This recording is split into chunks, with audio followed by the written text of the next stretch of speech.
आणि जर तुम्ही पूजाला फॉलो करत असाल इंस्टाग्रामवर किंवा सोशल मीडियातल्या कोणत्याही प्लॅटफॉर्मवर, तर पूजा कदाचित पोलिसांसारखं मोठं काम नाही करत, पण पूजा तिच्या वेमध्ये स्ट्रे डॉगसाठी किंवा प्राण्यांसाठी सगळ्या प्राण्यांसाठी. पूजाचं पहिली रील किंवा पहिली स्टोरी पूजाची असते. Yes, जर या yes, जगात yes, प्राण्यांविरुद्ध yes. काहीही झालं तर पूजा आणि तिची बहीण यांनी, म्हणजे हे मी पोलीस आणि या कामाला कम्पेअर नाही करत आहे, पण तिच्या वतीने किंवा तिच्या प्रमाणे पूजा तू हे खूप छान करतेस. Thank you Ankita, thank you. आणि याचा कुठेतरी तुला सालबर्डीसाठी खूप खूप उपयोग झाला असेल हो हो हो.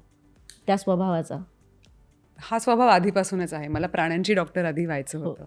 आणि मी खूप माझ्या गावाशी खूप रिलेटेड असल्यामुळे ना, मातीशी खूप जवळचा संबंध आहे माझा. त्याच्यामुळे मला कधी असं वाटत नाही की हा किती घाण प्राणी आहे, ह्याला उचललं तर माझे कपडे खराब होतील.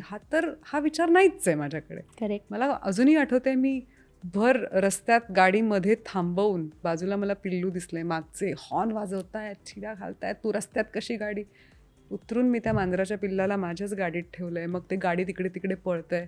माझ्या डोक्यात विचार काय होता, तो हायवेवर आहे, त्याला मला आत्ता गाडीत ठेवायचं आहे जेणेकरून तो गाडी खाली येऊ नये. That was the only thought. So हा स्वभाव माझा आधीपासून होता. सालबर्डीला ह्याचा कसा फायदा झाला म्हणजे, आम्ही शनी शिंगणापूरला शूट केलं या सिनेमाचं, आणि तिकडे 2 गावात आम्ही शूट केलंय. अख्खा सिनेमा गावात झालाय ग. आणि त्या गावातलं जे लाईफ आहे ते मी इतकं जवळून पाहिलंय. इतकं समृद्ध गाव आहे शनी शिंगणापूर. ऑफकोर्स तिकडे शनी महाराजांचं वास्तव आहे आणि ते आहेच, एक आध्यात्मिक आहे, त्याला अँगल आहेच. बट त्या गावात जे मी बघितलंय ना, सुख, शांती आणि समृद्धी म्हणजे असं नाही आहे प्रत्येकाची सिमेंटची घरं आहेत, घरं कौलारूच आहेत, पण प्रत्येक घरासमोर गाय, वासरू, बैल, बकऱ्या आणि स्वच्छ ठेवलेल्या, कुठेही घाण नाही, चिखल नाही, काही नाही. मी इतकी रमले होते माहिती आहे 1 महिना त्या गावी. सो सालबर्डीमध्ये मला ह्याचा फायदा झाला की मी त्या सर्व प्राण्यांशी जाऊन बोलू शकले, त्यांच्यासोबत राहू शकले.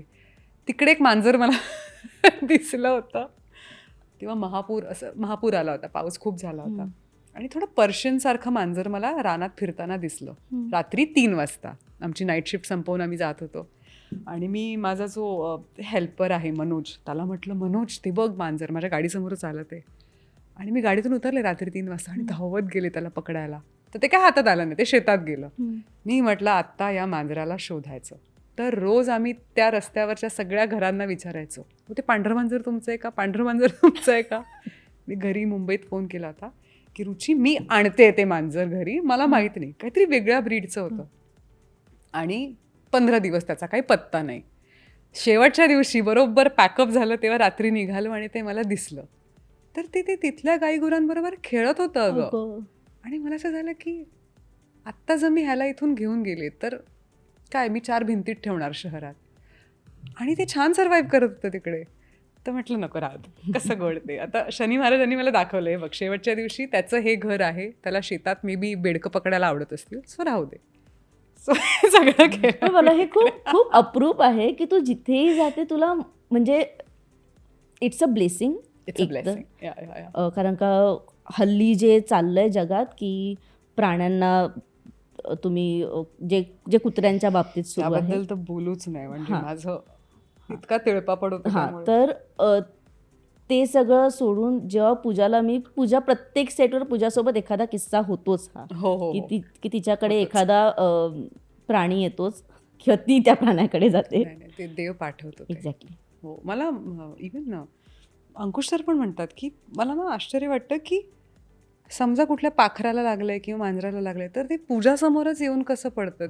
आमची कोणाची नजर जात नाही पण पूजाची जाते नजर. पण ती देणगी आहे, ते आहे इथे लिहिलेलं. अगदीच. पण आता जरा सालबर्डीकडे येते मी. येस. सालबर्डी गाव तुला, म्हणजे हे गाव आहे किंवा त्याच्याबद्दल तू अभ्यास कसा केलास? एक तर कारण का ही कथा किंवा ही जी सत्य घटना आहे ती अजूनही आमच्यापर्यंत आलेली नाही आहे, जी दाखवणार आहात आम्हाला. करेक्ट.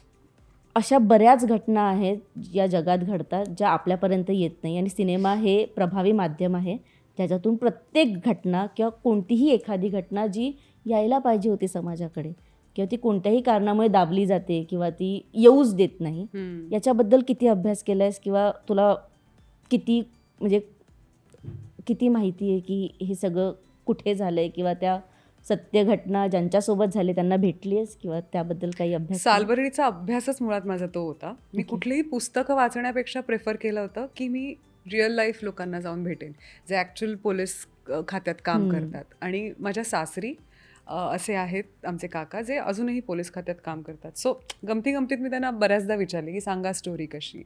तर त्यांनी अनेक मला स्टोरीज सांगितल्या की मी कसं गुन्हेगाराला पकडलं, एकीकडे खून झाला होता पण तो आम्ही खुनी कसा शोधला, हे सगळं मी पाहिलं.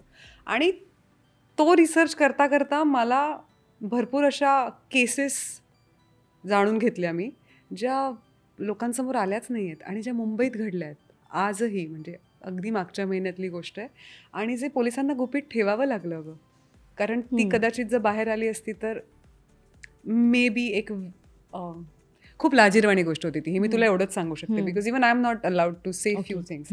पण रिसर्च करताना मी अशा अनेक केसेस पाहिल्या ज्या आजही अनफॉर्च्युनेटली मुंबईसारख्या उपनगरात घडत आहेत. जर मुंबईसारख्या उपनगरात घडत आहेत तर इमॅजिन जिकडे पोलीस बळ कमी आहे तिकडे काय काय होत असेल. So it is very sad आणि अशा भरपूर गोष्टी आहेत ज्या समोर नाही आल्या आहेत आपल्या. अगदीच. मराठी मनोरंजन सृष्टीमधील मालिका, चित्रपट, नाटक तसेच कलाकारांबद्दलच्या नवीन अपडेट्स जाणून घेण्यासाठी नक्की सबस्क्राईब करा इट्स मज्जा मराठी या आपल्या नवीन यूट्यूब चॅनलला.